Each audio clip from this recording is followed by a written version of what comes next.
జరుగుతున్న దౌర్జన్యాల మీద, జరుగుతున్న హత్యల మీద, జరుగుతున్న దానకాండల మీద దాని మీద వెళ్ళాం. అది ఎప్పుడు కూడా ఇంతకుముందు రాజకీయాల్లో జరగలేదు ఈ రాష్ట్రంలో, ఎన్నికలైన తర్వాత జరగలేదు. కాబట్టి దాన్ని ఆపాలన్నాం, దానికోసం వెళ్ళాం. దాన్ని ఎత్తి మొత్తం దేశం యావత్తు దేశం దృష్టికి తీసుకెళ్ళడానికి వెళ్ళాము. అది సఫలీకృతం అయ్యాము. ఎవరు పెడుతున్నారు? పెట్టుకో సార్, ఒకటి చెప్తాను, కేసులు పెడుతున్నారు, అధికారుల పెడుతున్నారు, లేదా మామయ్య పెడుతున్నారు, లేదా తీరం పెడుతున్నారు అనేదానికి నేను దానికి పోను. తప్పు చేసిన వాడు శిక్ష అనుభవించవలసిందే. నేను దానికి వ్యతిరేకం కాదు. అయితే ఎప్పుడు తప్పు చేయని వాడిని కానీ తప్పు చేసినట్టుగా నిరూపించి వాడిని చేయడం వస్తే జరిగే పరిణామాలు ఉత్తిపోదు.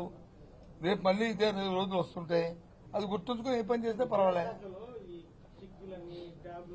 ఇది